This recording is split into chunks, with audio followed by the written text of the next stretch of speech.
The following podcast is recorded and produced by Emerge, a media creators co-op, in affiliation with the network at bicbp-radio.com.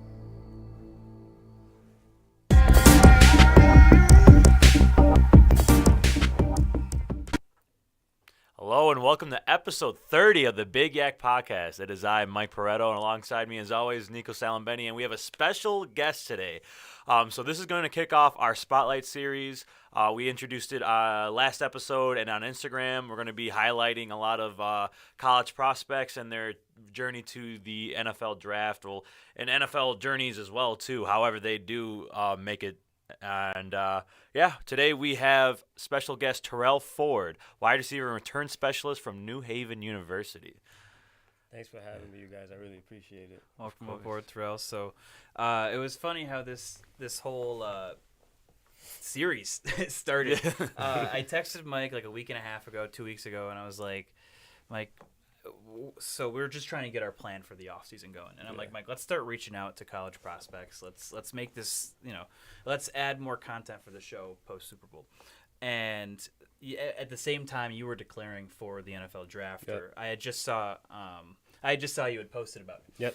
And so I was like, this is a perfect guest to have for the first episode of the series. So Terrell, thank you so much for coming on. And no problem. Thank you. Aboard. Thank you for having me. I appreciate it, man. Yeah, I appreciate you. So tell us about yourself, like your background, where you grew up, and talk about like pivotal and important points of your football journey up to today. Yeah, so basically, I'm from Buffalo, New York. I grew up in Tonawanda, which I went to Kenmore West. My mom moved out there when I was like 1, and me and my brother are 11 years apart. So she moved out there, and my brother ended up going to Kenmore West. And then, so like as a kid, I grew up seeing him playing. When he would have his games, I would be off to the side having my little games. And that's all I seen growing up. My brother was really good. All types of rushing records, ran for like 2,000 yards in high school, highly recruited out of high school from all types of different colleges. And so as a kid, that's all I'm seeing. And like, I always wanted to be like my big brother. That's like my idol. Like everything he did, I wanted to do. He wore a certain hat, I wanted to wear that hat. So like that was kind of like why I wanted to play. But it was kind of funny though. Like when I started playing, I actually didn't. I love playing backyard football. But like when you first start playing, and you start playing organized football, it's not like backyard football. They're putting me on the offensive line. Doing drills. Yeah, and it's like I'm not just running the ball and doing all types of crazy stuff. And I'm kind of like, I'm not liking it. Like I'm 7 years old, my first year. I'm like, I don't know about this. But then like I stuck with it. And then, so that kind of was like my start. And it was kind of shaky at first, but then obviously I ended up here where I'm at now. Just, like I said, watching my brother go through his college experience, being 18, 19 years old, and I'm being 7, 8 years old, home with my mom. My mom's a single mother, so it was just us. And like I said, my brother being away, I just seeing how he handled things and stuff like that, it helped me to get to where I am today. Awesome. I do want to point out, me and Terrell actually played against each other in our senior years of high school. I played at Niagara Falls High School for the Wolverines. If you guys didn't know, played defensive end. And Terrell, I remember this vividly. We were preparing for Kenmore West that week. We were 2-0. And our defense, because I played, defensive end, our defensive coach, to whoever's a local around here knows Coach Robbins. Coach Robbins is this big dude who is very iconic for some of his sayings and his voice and just any other mannerisms. So all week we're just talking about guard Terrell Ford. Like, whatever, stop what you're doing and guard Terrell Ford. I'm like, I play defensive end. Yeah. I'm like, what do you want? And so it was just like... in the voice. Stop number 11. Stop number 11. Terrell Ford, stop number 11. Yeah, that's hilarious. And so ultimately, we won the game. Mm-hmm. But it was a great game. I remember that game, I actually dislocated my thumb. But, You got something to remember about. Yeah, something to remember. Do you remember how well you did that game? I think I did okay. I think that was my sophomore year, I'm thinking. I think I was a year above you then. Yeah, because my junior and senior year we won. I think that was my sophomore year. Okay. But yeah, so yeah, we had an okay team that year. But yeah. So, we lost, so I didn't do too much. I didn't do too much. Yeah. We don't have any highlights, unfortunately, to show, but that would have been good. I mean, I could bring up the hut. You now. can bring up huddle reel, max preps, and huddle highlights. So I want to ask you what that kind of moment where you're like, okay, I want to and I think I can play football at the next level. Where were you and kind of what made you put your mind to it? I'll probably say my sophomore year, after my sophomore season. So 7th, 8th grade, I played JV football. I stopped playing Little League. I didn't play much 7th to 8th grade. But I wanted to challenge myself. I'm like, I want to play with guys older than me. I'm 12, 13 years old playing with 15, 16-year-olds. So I'm like, I want to challenge myself. And like my freshman year, I ended up starting. Me and my friend Jason Taylor, he started. We were both freshmen on varsity, and we started. He was at fullback, and I was at linebacker. And I'm like buck 50 soaking wet playing outside linebacker. So like I had a solid season. I didn't play much on offense. But then my sophomore year, I took a major leap. And I had a really good season as a receiver, kick return, playing safety. And that's when it really started clicking for me. I'm like, I think I could That's play where at the you found next. your role. Yeah, I'm like, I think I could play at the next level as a running back, whatever I want to do. But like I would say after my sophomore season is probably when it clicked for me. Like I could do this. And then around the time, when were you starting to get recognition from different universities? Was it that Probably year, or- yeah, probably like towards the end of that sophomore season. Start going to camps. Then after my junior season, I had a really good year, so it really started to pick up after that. But I would definitely say after that sophomore season. Gotcha. Speaking of camps, what camps did you attend? I honestly didn't do too many. I did UMass, Toledo, Boston College, UB. I did UB. I tried to do the colleges that were really interested in me because a lot of them are money grabs, and I didn't have much. We didn't have too much, so I'm not traveling to Florida for this one. And at the end of the day, it might have hurt me a little bit because I was under recruited, but if I could do it over again, I wouldn't. I think I did it right. Do you think personally, as somebody who played high school in Western New York, do you believe that we lack the amount of camps around here and like accessibility to camps as well? Because I mean, around here, we only have like UB's camp, and then you said like Toledo's in Ohio. There's some camps in Pennsylvania, and then you look at maybe Syracuse. Yeah, It's Syracuse. 2.5 hours Yeah. away. I feel like when you're They don't ever recruit locally. They always recruit like Yeah. west and south. Yeah, so I feel like just the proximity of like the camps were a little bit farther. When you compare them to bigger, like sections and divisions, like say like down south in Florida, you probably can drive 20 minutes and you could go to this camp, this camp, this camp. New York State, you're only limited to a couple camps. Did you feel that way, or were you able to like expand your mind past New York State and whatnot? Yeah, I feel like it is tough. I mean, I feel like there is some like programs, some guys that do a good job of getting kids to different camps, taking them. Like they'll go on tours, like they'll go from Ohio State to West Virginia, all these different camps. I think that's really good because for a lot of these kids, they can't afford to. Yeah. They can't afford to go all over the place. So it's like some of these like like these satellite camps that they have, I think are pretty good. Like that in like New York City. Not too far, but like you get a bunch of college coaches coming together. So I do think it is like I feel like that may be a little tough, but having UB in the backyard and you do good at UB camp, somebody else is probably going to find out about it. Yeah. So I do think that is something that could be Definitely worked on. So let's talk about your game a little bit. If you could describe yourself as a player in one or two words, what would it be? What would that word be to define Terrell Ford? I would probably say I feel like I'm a unique player. Unique. Yeah, because if you watch my tape, like since I've been in high school, one of the biggest things people always say, you don't look like you're running fast, or you don't look like you're trying. I'm like, I am. I'm running as fast as I can. I always tell people, you never see me get caught. And it's like my playing style, I think, is like different. Like I move differently than a lot of people. Sometimes I make things look awkward, but I always say I get the job done. And whenever my number is called, I'm gonna make a play. So I would definitely say my play style is a bit unique. Awesome. Right. Awesome. Take me back to your last collegiate game at New Haven. When you set the program record for the longest kick return touchdown at 100 yards, what emotions do you remember from that play and from that game in general? Okay, yeah, that was a big game because that was actually our second last game. We lost our last game. So We don't talk about this. yeah, I don't want to talk about that. But yeah, no, that game was so it was senior day. My mom, my brother, my niece, my sister, my fiance, her mother, they were all there for me for senior day. So it's like it's a big game, and we were playing a team that we knew we should beat, and everything was going well. I actually remember like first drive they threw me a deep ball, and I misjudged it, and I should have caught it, but like I'm like, dang, like I'm mad, whatever. My family's here, I'm like, dang, I can't be dropping those. So that was like the last game of the season before playoffs.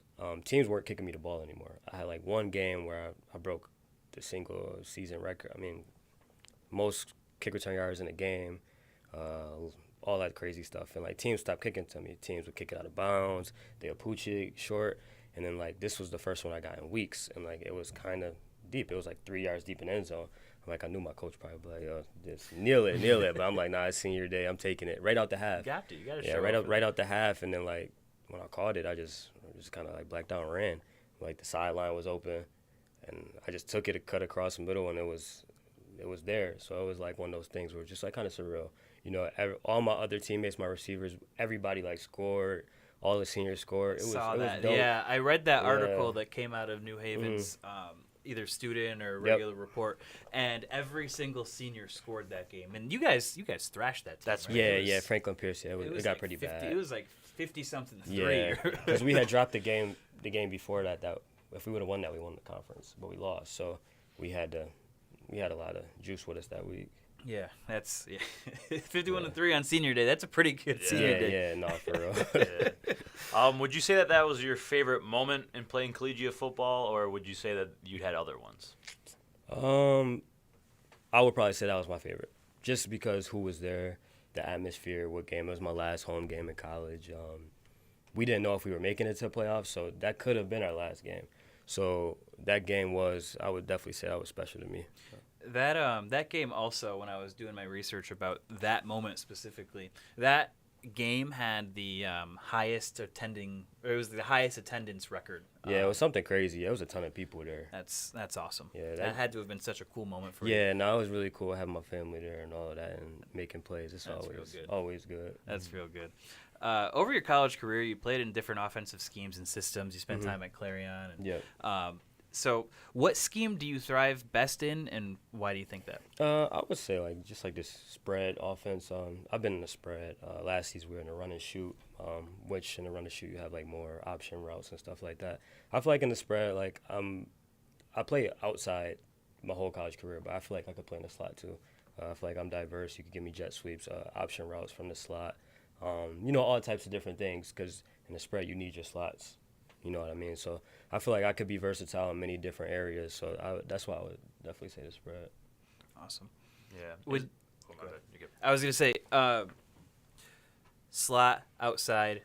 If you had to pick one, not necessarily what you're most experienced in, but what you'd rather play, which one would it be? It's tough. Like, honestly, I don't like being stuck in one position. Like, I was in college, like, I pretty much just stuck to the outside the whole time. But before I got to college, like, I played slot. So, like, and in prep school, I played slot. So you got the moves. You got the route running skills to play in slot. Yeah, I like the slot. You get mismatches with safeties and linebackers, but I like both because there's times where you just one-on-one with the corner, and that's fun too. But I don't like to just be in one spot. But I would probably say if I had to pick to stay one, I would probably be at the outside, I think. Awesome. If there was like one other position on the football field you would want to play, what would it be? Running back. Running back? Running back, yeah, because in high school, that was my thing. I kind of miss running back. You think you could still do it? Yeah, I don't want to pick up them backers coming free, though. Yeah. I don't want that. Nah, give me the corners. Give me corners, safeties. I don't want that. See Fred Warner coming up the gut. Like, I'm cutting his legs right out. Is there any NFL player you try to model your game off of? Like I said, I feel like I'm unique, so like it's kind of hard to say, like, oh, I want to play like him. Like, I love Stephon Diggs. I love watching him, but, like, I'm not Stephon Diggs. I don't move like Stephon Diggs. Like, but I would say I like Cordell Patterson because he's, like, a unique player. You could do all types of different things with him. You could put him in the backfield. He started as a receiver. Now he's a running back. Mm-hmm. We all know how dangerous he is returning kicks. He's one of the greatest kick returners in our generation. So ever since junior college, he was a top junior college recruit. Like, I think he's somebody that I would look at, like, okay, like, I want to do some of the things that he does because he's not just a receiver, not just a return. That's a really good comparison, too, for your style. Mm-hmm. And he also doesn't look like he's moving fast, but he's moving. He's moving. The one reel that we shared on the post, and it was your kickoff return touchdown. you're moving. Yeah. It's in slow motion, but you're moving. Yeah. No, that was always something that like I just always heard like, don't look like you're moving. That always stuck with me like everywhere I go. But like I said, I don't get caught, so That's it. that's all that matters. That's it. If you could be proficient in one sport outside of football, what would it be and why?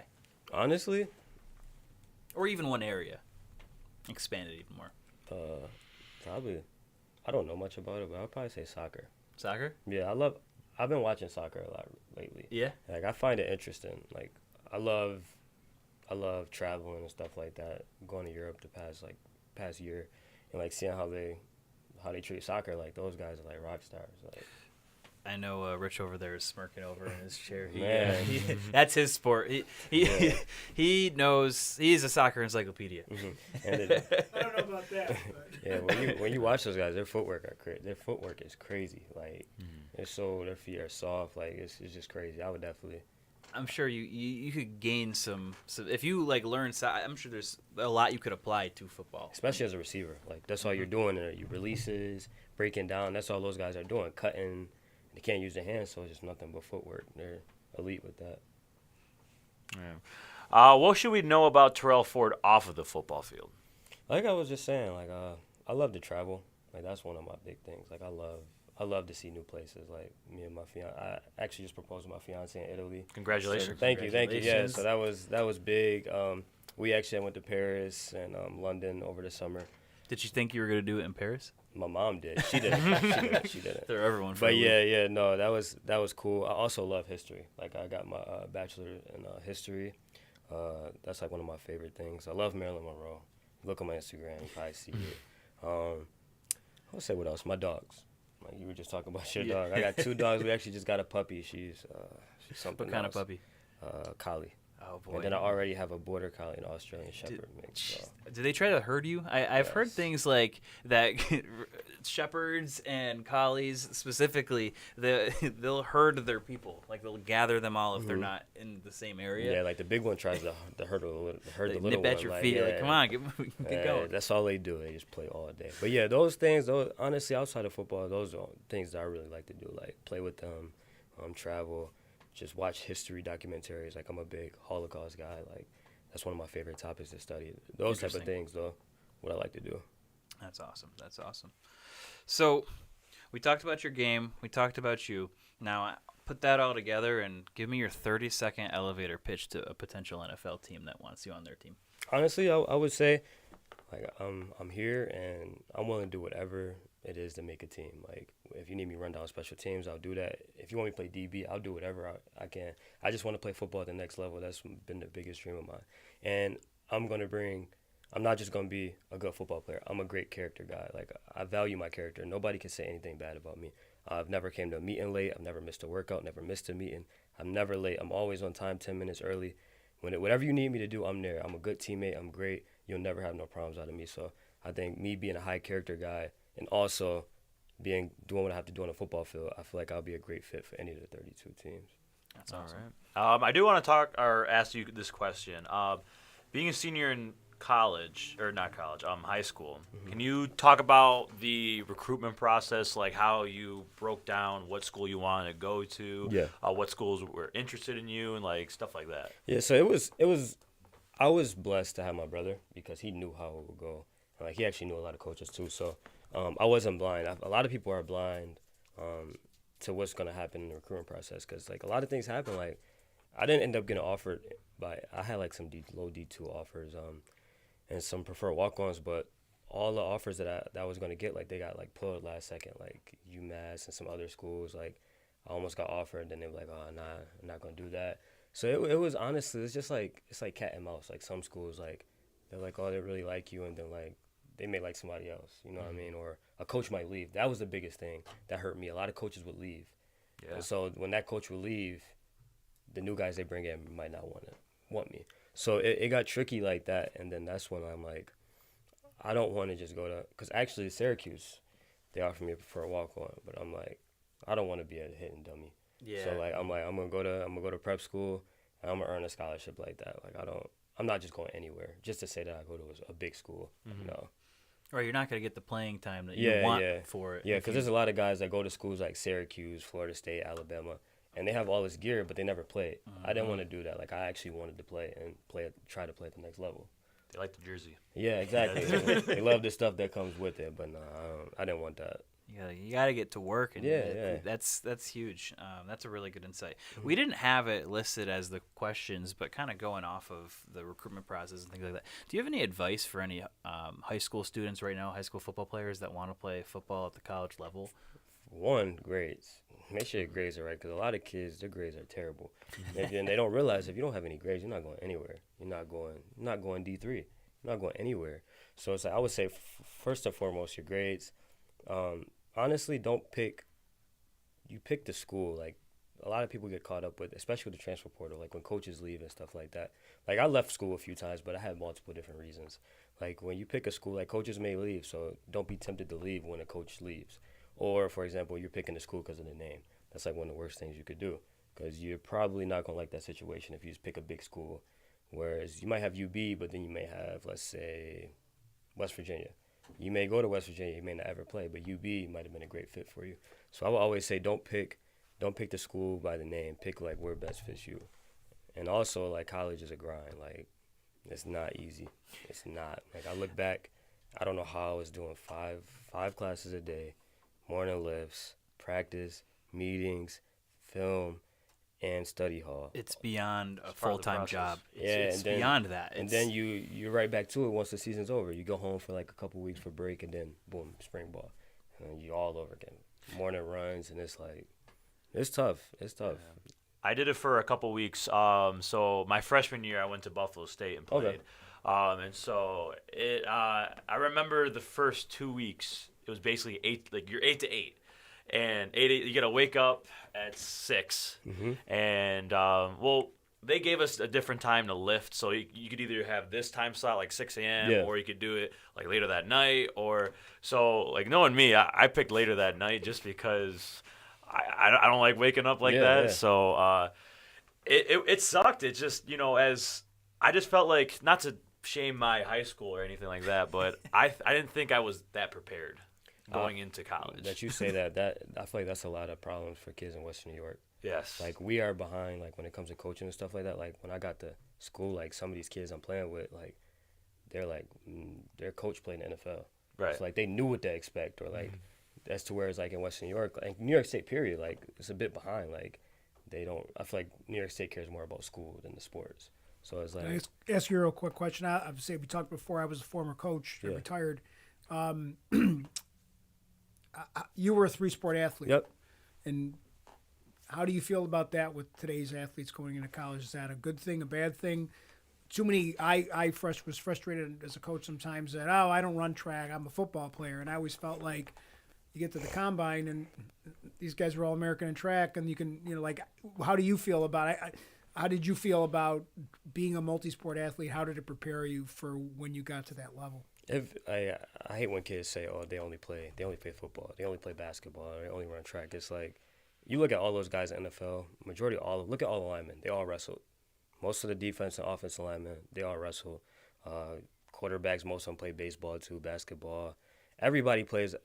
Most of the guys I think of on my team back at all the schools I've been to, they all played multiple sports in high school. So it's like, I feel like all those sports, they all translate too. Like, especially track, like, if you're a football player as like a skill player, like, that's only going to make you faster. Like, my freshman year, I didn't run track. That was stupid, but I played basketball and football. I'm like, my sophomore year, I'm like, I got to run track. Like, I got to get faster, and, like, why not run, not doing anything else. So I definitely think that's important, though, to play multiple sports. Yeah. Going back to our point about, like, I feel like just a lot of schools don't, like, high schools don't set you up for college. And then so when I would sit there and try to learn a playbook. I never had to learn a playbook before in high school. You would learn, we would run the same, like, 6 plays, and I knew that, like, the back of my hand. Yep. But then you go to college, they slap you down with the binder. Mm-hmm. And you're going to memorize that binder. And I just remember, like, I would, they put me, because the first week or two, you had to dorm. And so I would sit up at night after dinner and like the last practice, and I would sit up before bed just studying this thing. Then I'd call like my girlfriend, I'd call my dad. I'd be like, I don't know what the hell I'm doing.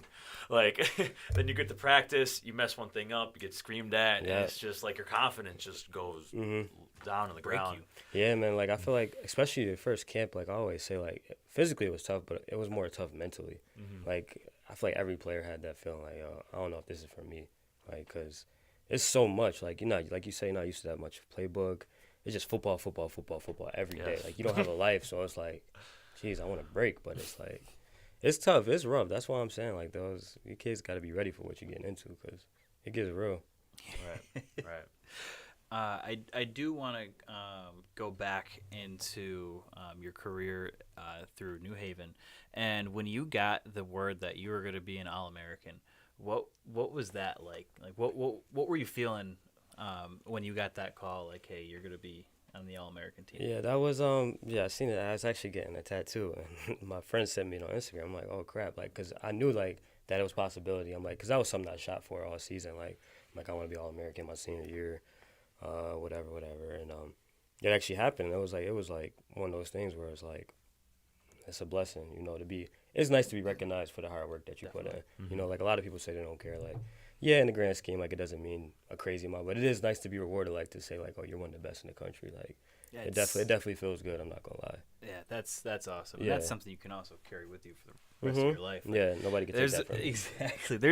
There's only so many All-Americans that are out there. Walking the planet, yeah, for So sure. that's real cool. No, definitely. Real quick, how would you compare the conferences? Because I know you played at the with the PSAC conference and Clarion. Well, I can't talk Clarion. And then there's another school that you played for in the PSAC as well, right? Seton Hill. Yeah, Seton Hill. And then how would you compare playing D2 in Pennsylvania to D2 in Connecticut? Do you think it's like there's a difference, or is it mostly the same? There's definitely a difference. Like any 10, like I feel like is like any 10, like the top schools are really good. But when you get to the bottom, like it's lower. But the PSAC is like it's tough. Like from the top to the bottom, like you see sometimes the top schools lose to the bottom schools. Right. The PSAC is tough. Like every week, like we would have a gauntlet. Like Seton Hill and Clarion, we didn't win many games at all.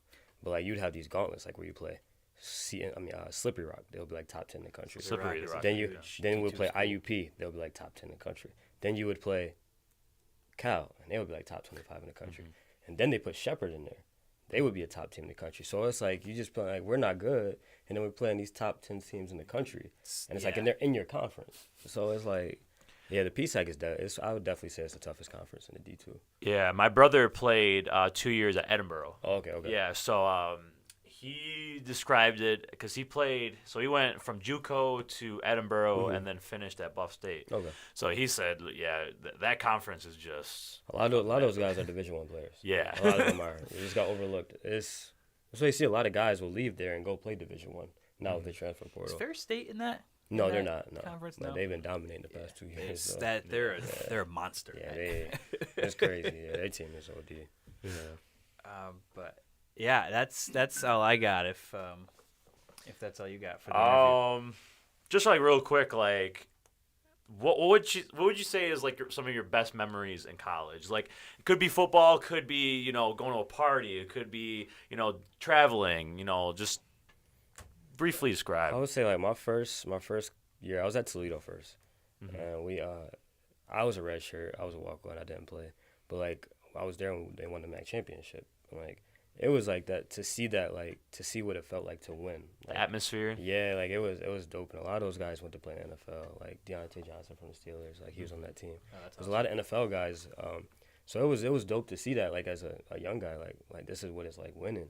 I would definitely say that's at the top. And I'm trying to think where there's some more trips that were pretty fun.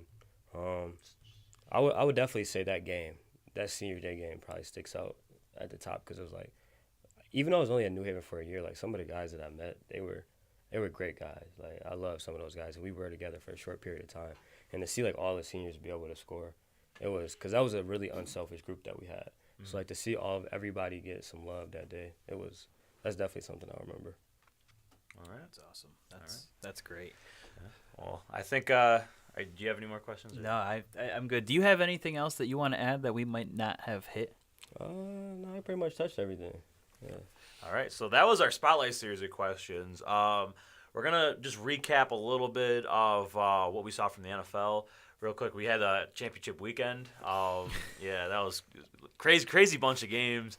You saw the dysfunctional kind of San Francisco-Philadelphia game where Philadelphia just had their way. After Brock, it's like when the Brock Purdy injury happened, it's like everything went down. Sunk. That was the end for them.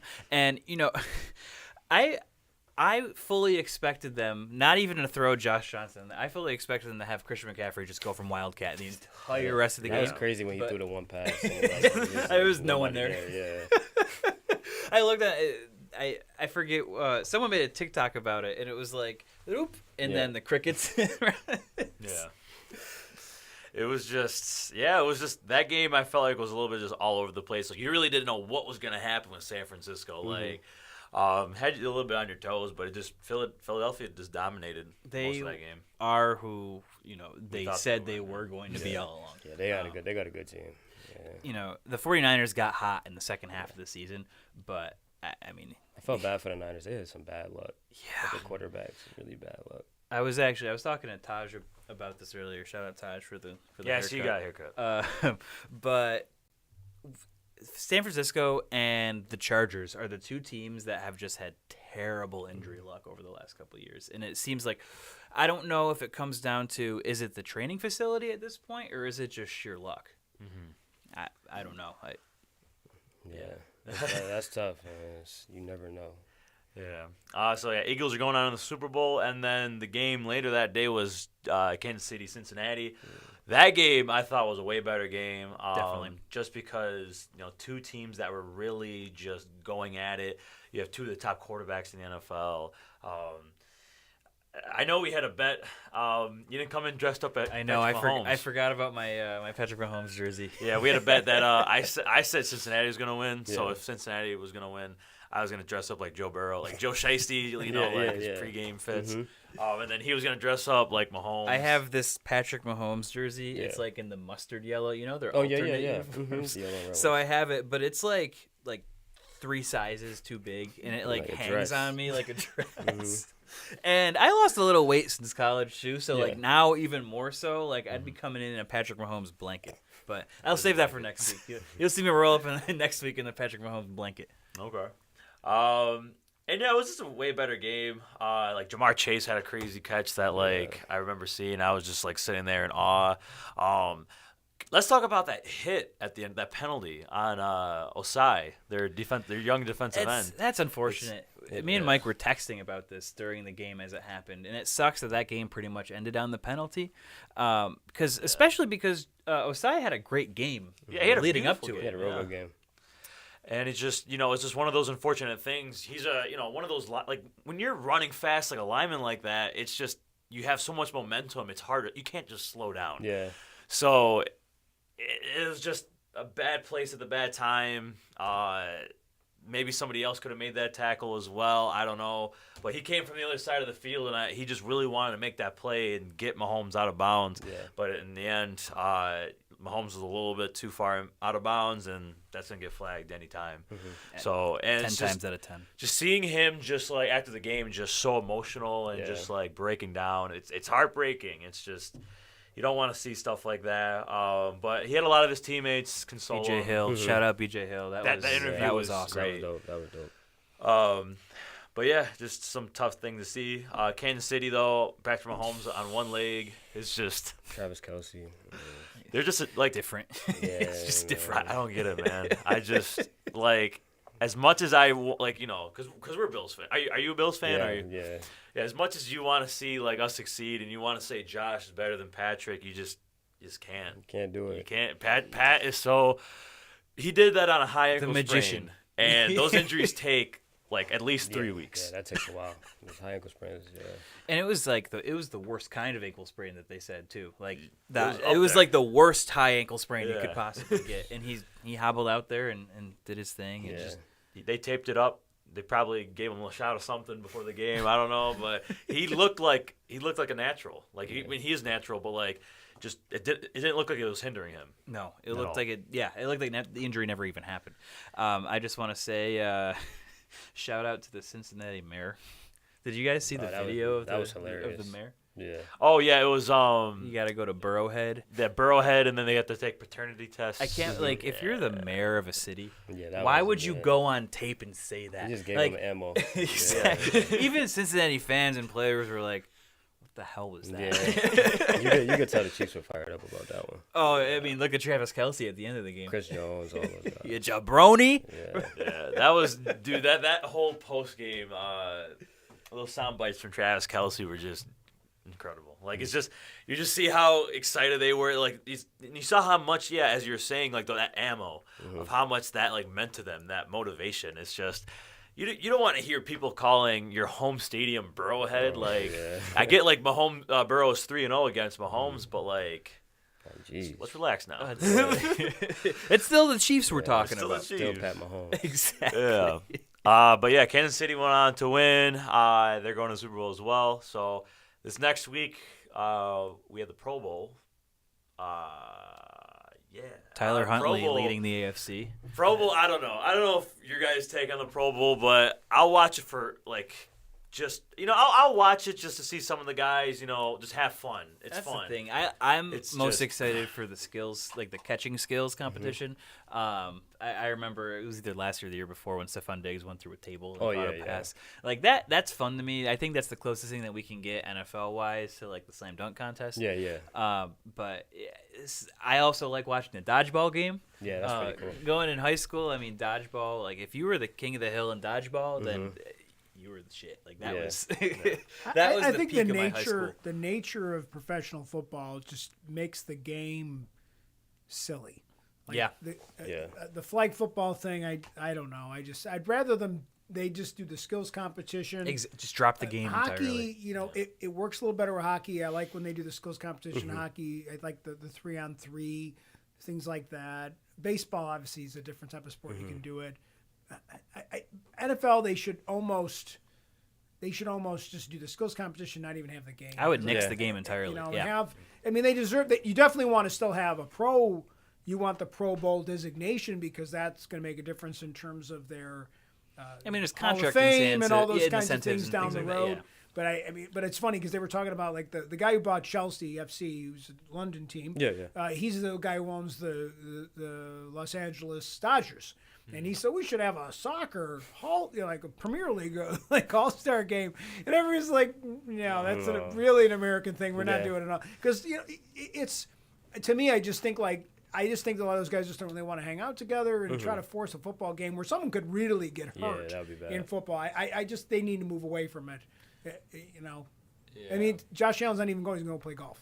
Hey, if I got an invite to go to the Pro-Am, flag football. I mean, sorry, I'm taking the Pro-Am. That's just me, but This is just my thing about the Pro Bowl. It's just as you said, like they give them this designation. Oh yeah, you made the Pro Bowl, and some of these guys. I'm not saying they're undeserving, but you have, as you brought up, Tyler Huntley. You have like Roger Saffold. Like those are like a couple of the guys who are you coming in as replacements, and now you're giving them that like Pro Bowl All-Star designation. But I mean, the thing about Tyler Huntley is I looked at his stats, had only a couple hundred yards, 2 touchdowns, 3 picks in the regular season, and he's a backup quarterback for Lamar Jackson. So it's like, I don't know. It's just it's tough because it gives people who are arguing about comparing a player to a player, like, oh yeah, he made 9 Pro Bowls. Like he made like certain amount of Pro Bowls, and it's like I just feel like that Pro Bowl designation doesn't mean as much anymore. It doesn't have enough merit. Like if you said this 7 years ago, then but it's just nowadays it's just I don't know. Like I feel like you can't argue like, oh yeah, he made a Pro Bowl. Like you can't. You compare the Pro Bowl designation to the All Pro designation, and that's where it's a big difference. Exactly. All Pro is what people really look at. Exactly. Yeah. So as long as going forward, anybody out there, sports Twitter, because there's a lot of people out there that take it into consideration. Like Pro Bowl, I don't know. It just doesn't have that much meaning. It's fun to watch. I like the ideas, like the skills competition and whatnot, but I don't know. That's just my take on it. I mean, congrats to everybody who made it, but it's just. Well, now it's like a third player voted, a third fan voted, and I don't know where the rest of it comes from. Yeah, it's just It's kind of like how So- the NBA does it. Like it's like fan votes. Yeah. And then, So I don't. Again, like shout out to Snoop. Shout out to Tyler Huntley. Great job. I'm surprised he got that many votes, but hey, Right. live it up. That's a cool designation. I'm sure that's something that he strived to get to at some point in his career. It definitely is like a cool atmosphere to be there with yeah. all those players Yeah. and whatnot. And like the festivities is cool, but it's just, yeah. If anybody out there, just please do not bring Pro Bowls into arguments. Please. Other than that, I just want to talk. So since Cincinnati lost, San Francisco lost, talk about the draft order as well. So Yeah, we got 11 teams now that are added. 12 teams that are now yeah, added into the. from 18 to 29 we have. So we have Lions, Bucks, Seahawks, Chargers, Ravens, Vikings, Jags, Giants. Cowboys are picking 26. Bills are 27. Cincinnati Bengals will be picking number 28 now, and then 29 supposed to be San Francisco, but now it is the New Orleans Saints. Yes, that is in light of the recent agreed terms of Sean Payton going Yeah. to the Broncos. Before we go into that, I mean, let's unpack that a little bit. Sean Payton to the Broncos. Do you think that this kind of changed the trajectory of the Broncos moving forward? Do you think the offensive mind of Sean Payton will kind of instill and kind of fix Russ a little bit? It definitely means that they're in more of a win now than a rebuild. And I think a lot of people knew that. You have Russell Wilson at quarterback. I mean, I know he had the season he had last year, but let's not forget this guy Russell might be Wilson. a Hall of Fame quarterback. yeah, I think he bounced back. Yeah. And so you give him a guy like Sean Payton, and you compare Sean Payton and Nathaniel Hackett. I mean, like, come on. It's just a big difference. And so I think this is going to give Denver, personally, a little bit more of a jump start. I mean, it's just a tough division. You had to go out and you had to get a guy like that if you want to compete, like with Patrick Mahomes, Justin Herbert, the Vegas Raiders as well. I mean, we don't really know who their quarterback is, but they still have guys like Devontae Adams and Max Crosby. yeah, Max Crosby. right, I couldn't yeah. think of the name. Like people like that. So they're still going to be tough having those players out there. Yeah. So again, the way they went about it is what I heard from like Ian Rappaport, Adam Schefter. They said they were locked in from day one. They didn't even think about anybody I saw else. that it was, but then I also saw they tried to make a push for D'Amico Ryans. Yeah. Yeah. That's a great signing in Houston. I think Houston's now going to be on the upward trajectory. But as soon as D'Amico Ryans signed with Houston, it was like immediately, all right, let's get this deal done. Yeah, it was just a little weird how like it transpired. I saw conflicting reports, and I guess we'll truly never know. Yeah. We were just talking pre-show about all the intricacies of agencies and agreements and terms, and it's way more than you could think about what you think it is now, and then it's even more than that. Yeah. But yeah, no, it'll be an interesting season to see. I still think they finish second behind the Chiefs at tops. I can't bet against the Chiefs I'm again. going to give them third. You're third. I'm going to give them third. I think Kellen Moore is the OC in LA now, and Yeah, I I saw that. I think that's going to help out Herbert a lot. And as long as they stay healthy somehow, some way, I think they'll be the number 2. But you never know. True winner of That's that. gonna be tough. It feels like that division always was a gauntlet. I mean, Yeah. even going into this season beforehand, we're like, this division is going to be the toughest in football. Now, obviously, it didn't come out the way that we expected it to, but there are always just names in that division. Yeah, for sure. But yeah, no, we'll see. Yeah. And then you're talking about D'Amico Ryans. I mean, one of the best young coordinators out there, defensive mastermind, going to Houston. Used to play in Houston. Played with J.J. Watt. That's the crazy thing that, like, this D'Amico Ryans is young. Yeah, he's young, And right? he's a mastermind. With I mean, you saw what he did in San Francisco. Yeah. I thought they should have done this like last year when they got Lovie Smith. I was sitting here like, Lovie Smith. I mean, he's just kind of not to hate on the guy, but I mean, he's just kind of like past his coaching, prime. And it's just he had some success with Chicago, but not that much success to where like, I'm going to pick him over a lot of these young guys. D'Amico Ryans is the truth, Yes. and he's going to bring light into Houston. That's such a great deal for them. And hey, they didn't have to spend a first round pick to get him. Yeah, that's true. That's true. Yeah, a couple more. We have Frank Reich to Carolina. That was also a big thing too. Frank Reich, when he got let go, I didn't think that was his last time being a head coach. I didn't think so either. I mean, I would have loved him as a coordinator in Buffalo if we let go of Dorsey, but as much as we said it last week, didn't happen. So, congratulations, Frank Reich, on going to Carolina. They still need a lot of help rebuilding their roster, but I think Frank can lead the charge. Definitely. Help Indianapolis do it. Yeah. So Hey, you give them a quarterback and things are going to change. I know that a lot of mock drafters have them scouted to or kind of swapped to Will Levis. I think they're at pick 5. because he's in your backyard because he goes to North Carolina. But I'm almost like, what if you take a bet on a guy like Anthony Richardson out of Florida? He I think could really be someone that could change that franchise around and would be a good fit with Frank Reich, I think. Yeah. We'll see. Still got a couple more head coaching vacancies, but can't wait to see what the next couple weeks unfold. And then so they picked 29, and then got Super Bowl, Eagles, Chiefs. Got any early predictions, or are we? I don't know. Let's take something to the bank right here, right now. I don't know. There's Eagles are much to favorites tell. right now. Yeah, All right. I figured they'd be favorites. How much is it? Like a 1.5 point 2 points. spread? 2 point spread. This game could go honestly either way. Yeah, it's gonna be a good one. Yeah, I was excited to see these two teams go into it. I think they're two of the most fun teams in the league right now. Yeah. I am nervous for Patrick Mahomes' ankle because That D-line is yeah, real though. exactly. So we'll see. I feel like this Chiefs team though, they might. My early prediction, I got Chiefs by 2. I'll put it there. It might change next episode when we really do our Super Bowl preview, but right now, early line, give me Chiefs +2 all day. Yeah. Do you have a prediction, Terrell? I'll probably go with the Eagles. I'm happy to see Jalen Hurts in the Super Bowl though, especially Agreed. with his story, how everything happened in college. I mean, 4 years ago, Yeah, he got benched in the national championship game. yeah. Now it's starting at the Super Bowl. No. It's crazy. I'm with him on Jalen.